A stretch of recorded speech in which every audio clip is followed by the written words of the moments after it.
Hello साथियों, welcome to planet 4। आप सभी को टीम प्लैनेट 4 का नमस्कार। ट्रंप की वीजा पॉलिसी के खिलाफ अब अमेरिका के अंदर जोरदार तूफान खड़ा हो चुका है। सबसे पहले बिल गेट्स का बयान हमने आपको सुनाया था, जो हाल ही में आग की तरह वायरल हुआ। लेकिन अब $4 ट्रिलियन से भी ज्यादा मार्केट कैप वाली एनवीडिया के सीईओ ने ट्रंप की इस वीजा पॉलिसी की हवा निकाल दी है। उनके शब्दों में ऐसी गूंज है जिसने वॉशिंगटन से लेकर वॉल स्ट्रीट तक सबको हिलाकर रख दिया है।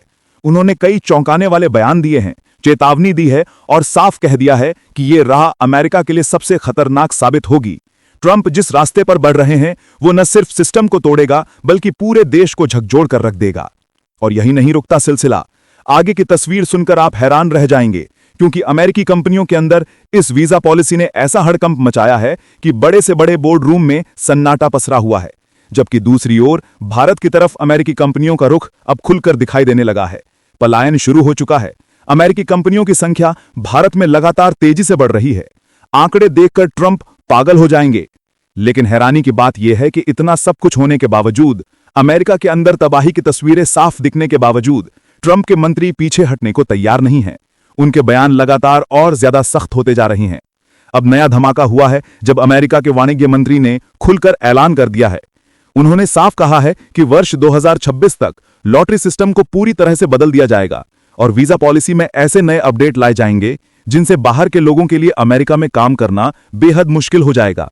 लेकिन कहानी यहीं खत्म नहीं होती। इसी बीच जैसे जैसे अमेरिका अपनी पकड़ कसता जा रहा है, वैसे वैसे कनाडा, ब्रिटेन और जर्मनी जैसे देश अपनी ताकत झोंक चुके हैं। वे पूरी कोशिश कर रहे हैं कि दुनिया का सबसे बेहतरीन टैलेंट अपनी ओर खींच सकें। इसके अलावा भी वीडियो में बहुत कुछ जानेंगे, तो चलिए सब कुछ जानते हैं बेहद विस्तार से, आसान भाषा में। सबसे पहले ट्रंप का H-1B बम और $1,00,000 की फीस से हड़कंप सुनिए। तो देखिए, मामला यूं है कि अमेरिका में नौकरी और काम करने के लिए जो सबसे बड़ा वर्क वीजा इस्तेमाल होता है उसे H-1B वीजा कहते हैं। भारत की ज्यादातर आईटी कंपनियां और स्टार्टअप्स इसी वीजा के सहारे अपने इंजीनियर्स और टेक टैलेंट को अमेरिका भेजते हैं ताकि वहां प्रोजेक्ट्स और रिसर्च का काम संभाल सकें। अब राष्ट्रपति डोनाल्ड ट्रंप ने इस वीजा की एप्लीकेशन फीस को अचानक आसमान पर पहुंचा दिया है। सीधे $1,00,000 यानी $100,000 कर दी गई है। सोचिए, जहां पहले कंपनियों को कुछ $1,000 देने पड़ते थे, वहीं अब उन्हें लाखों की रकम चुकानी होगी। इसका सीधा असर भारतीय टेक कंपनियों पर पड़ेगा, क्योंकि इतने बड़े पैमाने पर पैसा खर्च करना हर स्टार्टअप के बस की बात नहीं होगी। एनवीडिया के सीईओ जेनसन हुआंग ने भी कहा है कि यह कदम ग्लोबल टैलेंट को अमेरिका से दूर कर देगा, क्योंकि जब खर्च इतना ज्यादा हो जाएगा तो कंपनियां भारत, यूरोप या एशिया के दूसरे देशों में ही अपना काम फैलाना पसंद करेंगी। मतलब साफ है कि यह फैसला अमेरिकी टेक सेक्टर में विदेशी दिमागों के लिए दरवाजे बंद करने जैसा है और भारतीय स्टार्टअप्स के लिए सच में मौत की घंटी साबित हो सकता है। अब जरा विदेशी प्रतिभा पर ब्रेक और जेनसन की अगली चेतावनी सुनिए। तो जेनसन हुआंग की बात का मतलब यह है कि आज अमेरिका जिस टेक्नोलॉजी सुपर पावर की कुर्सी पर बैठा है, उसकी सबसे बड़ी वजह है दुनिया भर से आए हुए स्मार्ट और टैलेंटेड स्टूडेंट्स और प्रोफेशनल्स। चाहे वो भारत हो, चीन हो, यूरोप हो या एशिया के दूसरे हिस्से, ये लोग अमेरिका जाकर पढ़ाई करते हैं, वहीं काम करते हैं और अपने आइडियाज और रिसर्च से अमेरिकी कंपनियों को आगे बढ़ाते हैं।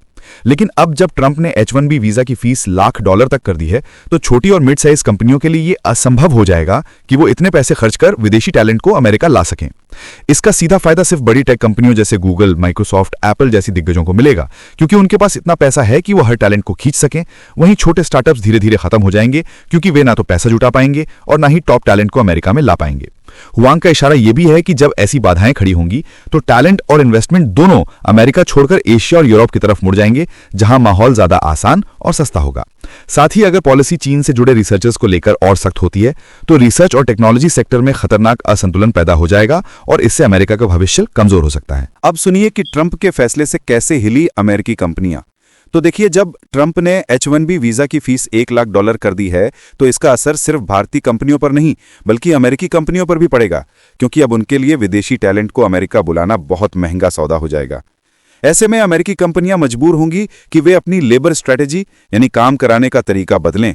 पहले वो भारतीय इंजीनियर्स और प्रोफेशनल्स को अमेरिका बुलाकर वहीं काम करवाती थीं, लेकिन अब इतना महंगा पड़ने के बाद वे यही सोचेंगी कि क्यों ना भारत जैसे देशों में ही बड़े बड़े ऑफिस खोले जाएं और यहीं से काम करवाया जाए। इसे ही ग्लोबल कैपेबिलिटी सेंटर्स यानी GCC कहा जाता है। भारत में पहले से ही 1700 से ज्यादा GCC मौजूद हैं, जो केवल टेक सपोर्ट तक सीमित नहीं है बल्कि लग्जरी कारों का डिजाइन से लेकर नई दवाओं की खोज और रिसर्च तक का काम करते हैं। मतलब ये कि ट्रंप के इस फैसले ने अमेरिका से टैलेंट खींचने की बजाय भारत को ही टैलेंट का हब बनाने का दरवाजा खोल दिया है और ये भारत के लिए सुनहरा अवसर बन सकता है। अब सवाल होगा कि GCC क्या होता है। तो जीसीसी यानी ग्लोबल कैपेबिलिटी सेंटर असल में किसी बड़ी विदेशी कंपनी का ऐसा ऑफिस या यूनिट होता है जो भारत जैसे देशों में खोला जाता है ताकि वहां से रिसर्च, डिजाइन, टेक्नोलॉजी और दूसरे ऑपरेशन का काम हो सके। इसे आप किसी कंपनी का ब्रेन सेंटर भी मान सकते हैं, जो अपने देश के बाहर बैठकर भी उतना ही महत्वपूर्ण काम करता है जितना हेडक्वार्टर में होता है। पहले जीसीसी का रोल सिर्फ बैक ऑफिस सपोर्ट या कॉल सेंटर जैसा होता था, मतलब सिर्फ टैक्स सपोर्ट और कस्टमर सर्विस, लेकिन अब इनका स्तर बहुत ऊपर चला गया है। आज भारत में मौजूद जीसीसी लग्जरी कारों का डिजाइन बना रहे हैं, नई दवाओं की रिसर्च कर रहे हैं, फाइनेंशियल एनालिसिस कर रहे हैं और आर्टिफिशियल इंटेलिजेंस जैसी नई तकनीक पर काम कर रहे हैं। सरल भाषा में कहें तो जीसीसी वो जगह है जहां विदेशी कंपनियां भारत की टैलेंट पावर का इस्तेमाल करके अपना इनोवेशन और बिजनेस आगे बढ़ाती हैं। अब जरा भारत में जीसीसी का बढ़ता जलवा सुनिए। तो डेलॉयट इंडिया की पार्टनर रोहन लोबो की बात का सीधा मतलब यह है कि अमेरिकी कंपनियां अब अपने वर्कफोर्स यानी कर्मचारियों की जरूरतों को नए सिरे से देख रही हैं, क्योंकि H-1B वीजा की महंगी फीस की वजह से पहले जैसा टैलेंट अमेरिका ले जाना मुश्किल हो गया है। इसलिए वे अब पहले से ही प्लानिंग करने लगी हैं कि बड़े पैमाने पर काम भारत में शिफ्ट कर दिया जाए। पहले जीसीसी को सिर्फ सपोर्ट सिस्टम माना जाता था, जहां कस्टमर सर्विस, टेक सपोर्ट या बैक ऑफिस जैसा काम होता था, लेकिन अब हालात बदल गए हैं। अब वही जीसीसी कंपनियों के लिए इन हाउस इंजन की तरह बन रहे हैं, यानी सिर्फ मदद करने वाली जगह नहीं, बल्कि असली इनोवेशन करने वाली जगह, मतलब रिसर्च और डेवलपमेंट, आर्टिफिशियल इंटेलिजेंस, साइबर सुरक्षा और डेटा एनालिटिक्स जैसे भविष्य तय करने वाले काम अब भारत की धरती पर ही होंगे। इसका असर यह होगा कि भारत न केवल आईटी सर्विस हब बल्कि ग्लोबल इनोवेशन सेंटर भी बन जाएगा और अमेरिकी कंपनियों की नई स्ट्रैटेजी का सबसे बड़ा फायदा भारत को मिलेगा। अब सुनिए कि अमेरिकी कंपनियों में कैसे मचा हड़कंप। तो ट्रंप प्रशासन ने सिर्फ H-1B वीजा की फीस बढ़ाकर ही रुकने का फैसला नहीं किया है, बल्कि अमेरिकी सीनेटरों ने एक नया बिल भी पेश कर दिया है, जिसमें H-1B और L-1 दोनों वीजा के नियम और सख्त कर दिए जाएंगे। इसका सीधा असर यह होगा कि अमेरिकी कंपनियों को अब पहले की तरह आसानी से विदेशी स्किल्ड लेबर यानी टैलेंटेड इंजीनियर और प्रोफेशनल्स नहीं मिल पाएंगे। पहले वे भारत और दूसरे देशों से टैलेंट बुलाकर अमेरिका में काम करवा लेते थे, लेकिन अब यह मुश्किल और महंगा हो जाएगा। यही वजह है कि वॉल स्ट्रीट के बड़े बैंक जैसे JP Morgan Chase, retail sector की दिग्गज वॉलमार्ट और टेक की सबसे बड़ी कंपनियां जैसे अमेजन, माइक्रोसॉफ्ट, एप्पल और गूगल, जो पहले से ही भारत में बड़े स्तर पर काम कर रही हैं, अब उन्हें और ज्यादा जिम्मेदारियां भारत के ऑफिसों और जीसीसी को सौंपनी पड़ेंगी। मतलब ये कि रिसर्च, डेवलपमेंट, नई टेक्नोलॉजी और प्रोजेक्ट मैनेजमेंट जैसे अहम काम अब भारत में ही होंगे, जिससे भारत का रोल ग्लोबल इकोनॉमी और टेक सेक्टर में और ज्यादा मजबूत हो जाएगा। अब सुनिए कि ये भारत के लिए बड़ा मौका और चुनौती दोनों कैसे है। तो आने वाले समय में भारत जीसीसी यानी ग्लोबल कैपेबिलिटी सेंटर्स का बहुत बड़ा हब बनने जा रहा है। विशेषज्ञ मान रहे हैं कि वर्ष 2030 तक भारत में 2200 से ज्यादा विदेशी कंपनियों के जीसीसी होंगे और इनका मार्केट साइज यानी कुल कारोबार $100 अरब तक पहुंच सकता है। यह भारत की इकोनॉमी के लिए बहुत बड़ा बूस्ट होगा, लेकिन इसके साथ ही खतरे भी हैं, क्योंकि अगर अमेरिकी सरकार हायर एक्ट नाम का नया कानून लागू कर देती है तो भारत से होने वाली आउटसोर्सिंग पर 25% तक टैक्स लग सकता है। चूंकि भारत का आईटी उद्योग पहले से ही $283 अरब का है और यह हमारी जीडीपी का करीब 8% योगदान देता है, ऐसे में इतना बड़ा टैक्स लगना निश्चित तौर पर चुनौती होगा।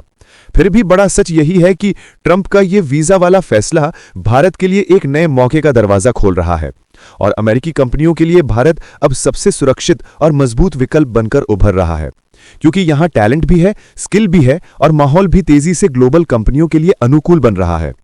साथियों, आगे बढ़ने से पहले आप सभी को बता दूं कि अगर आप देश, दुनिया, डिफेंस और इकोनॉमी की 100 से ज्यादा खबरें एक साथ एक ही जगह पर एक ही समय में फटाफट रोज देखना चाहते हैं तो कृपया हमारे साथ जी चिल्स चैनल पर जुड़िए, जहां हम रोज शाम 9 बजे आपके लिए दुनिया की तमाम सारी खबरें एक साथ लेकर आते हैं। जी चिल्स चैनल का लिंक आपको नीचे डिस्क्रिप्शन या कमेंट बॉक्स में मिल जाएगा। अब जरा अमेरिका में H-1B वीजा पर नया भूचाल सुनिए। तो हार्वर्ड लुटने की बात का पहला मतलब यह है कि अमेरिका अब H-1B वीजा की मौजूदा लॉटरी सिस्टम को बदलने पर गंभीरता से विचार कर रहा है। अभी तक ये प्रक्रिया ऐसी है कि कंपनियां आवेदन डालती हैं और फिर किस्मत के सहारे नाम चुना जाता है, चाहे वो व्यक्ति कितना भी स्किल्ड हो या ना हो। लुटनिक का मानना है कि यह तरीका बहुत अजीब और गलत है, क्योंकि इसमें असली टैलेंट का सही उपयोग नहीं हो पाता। उन्होंने साफ कहा कि अमेरिका को ऐसे सस्ते टेक कंसल्टेंट्स या ट्रेनी इंजीनियर्स की जरूरत नहीं है जो कम वेतन पर काम करते हैं और परिवार समेत अमेरिका आ जाते हैं। उनके मुताबिक अगर किसी को अमेरिका आना है तो वो बेहद स्किल्ड होना चाहिए और उसकी वैल्यू डॉक्टरों, प्रोफेसरों या उच्च स्तरीय इंजीनियर्स जैसी होनी चाहिए, ताकि वो देश की इकोनॉमी और टेक्नोलॉजी ग्रोथ में वास्तविक योगदान दे सके। दूसरा पहलू यह है कि लुटनिक का जोर इस बात पर है कि आने वाले समय में यानी फरवरी वर्ष 2026 तक इस पूरे सिस्टम में बड़े बदलाव होंगे। उन्होंने कहा कि जो व्यवस्था 90 के दशक में बनाई गई थी उसे समय के साथ कंपनी और कंसल्टेंट्स ने अपने फायदे के लिए बिगाड़ दिया और अब उसी को सुधारने की जरूरत है। इसका मतलब यह है कि अमेरिका अब एक नई तरह का सिस्टम तैयार करेगा जिसमें वीजा उन लोगों को दिया जाएगा जो सबसे ज्यादा क्वालिफाइड और हाई पेइंग प्रोफेशनल्स हों, यानी डॉक्टर, शिक्षक, रिसर्चर्स और ऐसे इंजीनियर्स जिन्हें अमेरिका वास्तव में अपने देश के भविष्य के लिए जरूरी मानता है।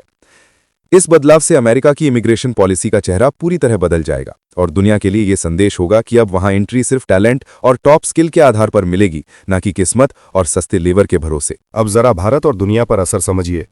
तो अब तक भारत के हजारों इंजीनियर्स हर साल H1B वीजा के जरिए अमेरिका जाकर काम करते थे और यही उनके करियर व अमेरिकी सपनों का सबसे बड़ा सहारा था। लेकिन अब हालात बदल रहे हैं क्योंकि लॉटरी सिस्टम को खत्म करने और एप्लीकेशन फीस को बहुत ज़्यादा महंगा करने की तैयारी हो रही है।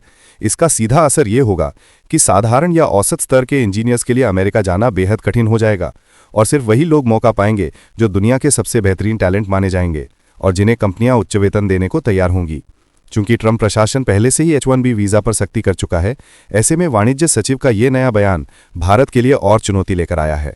इसका अर्थ यह भी है कि भारत को अब अपनी ताकत और ज़्यादा दिखानी होगी और ये साबित करना होगा कि भारतीय टैलेंट केवल संख्या में ज़्यादा नहीं बल्कि क्वालिटी में भी सबसे ऊपर है, ताकि अमेरिका जैसे देश भी मजबूर होकर उन्हें अपनाएं। अब सुनिए कि कैसे कनाडा ने खोला स्किल टैलेंट का दरवाज़ा।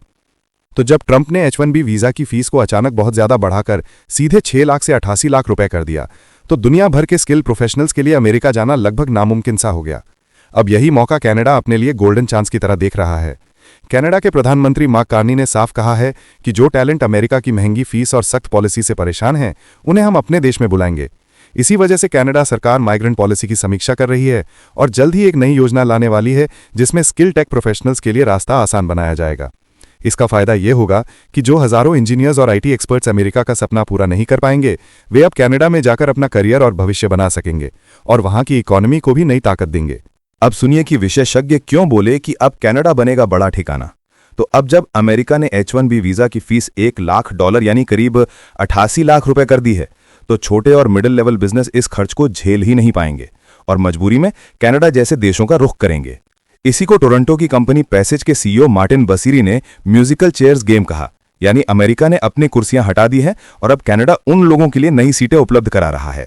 इमिग्रेशन एक्सपर्ट्स का कहना भी यही है कि जब भी अमेरिका वैश्विक टैलेंट के दरवाजे बंद करता है, तब कनाडा और ब्रिटेन सबसे बड़े विजेता बनते हैं क्योंकि वे तुरंत इस मौके को कैश कर लेते हैं। इसका एक बड़ा उदाहरण वर्ष 2023 में देखने को मिला था, जब अमेरिका में बड़े पैमाने पर छटनी हुई और हजारों H1B वीजा होल्डर्स बेरोजगार हो गए। उस समय कनाडा ने तुरंत एक योजना बनाकर इन लोगों को वर्क परमिट दिया और सिर्फ 48 घंटे में ही 10,000 आवेदन पूरे हो गए। यानी जब अमेरिका रास्ता बंद करता है तो कनाडा दरवाजा खोल देता है और टैलेंट वहीं खिंच जाता है। अब सुनिए कि कैसे जर्मनी और ब्रिटेन भी उतरे हैं मैदान में। तो सिर्फ कनाडा ही नहीं बल्कि जर्मनी, ब्रिटेन और यहां तक कि चीन भी अमेरिका के इस फैसले से बने मौके को अपने लिए कैश करना चाहते हैं। जर्मनी के राजदूत फिलिप एकरमैन ने खुद कहा है कि भारतीय प्रोफेशनल्स जर्मनी में पहले से ही सबसे ज्यादा कमाई करने वालों में शामिल हैं और उनकी इमिग्रेशन पॉलिसी भरोसेमंद और स्थिर है, इसीलिए वहां टैलेंट को लंबे समय तक सुरक्षित माहौल मिलेगा। ब्रिटेन भी इस रेस में है और वह उन लोगों के लिए वीजा फीस खत्म करने पर विचार कर रहा है जिन्होंने टॉप यूनिवर्सिटी से पढ़ाई की है या बड़े इंटरनेशनल अवार्ड जीते हैं, यानी टैलेंट को मुफ्त में एंट्री देने जैसा माहौल। चीन तो और आगे निकल गया है, उसने नया K वीजा लॉन्च कर दिया है जिसमें किसी जॉब ऑफर की जरूरत ही नहीं होगी, मतलब सीधे आवेदन कर सकते हैं। ये सब कदम अमेरिका की नीति को सीधी चुनौती देते हैं और इसका सबसे बड़ा फायदा भारत जैसे देशों को मिलेगा जहां टैलेंट की कोई कमी नहीं है, क्योंकि अब भारतीय प्रोफेशनल्स के पास अमेरिका के अलावा कई और मजबूत विकल्प मौजूद होंगे। इस वीडियो में फिलहाल इतना ही। जल्द मिलते हैं एक और नई अपडेट के साथ। जाने से पहले वीडियो को लाइक करके चैनल को सब्सक्राइब कर लें। धन्यवाद।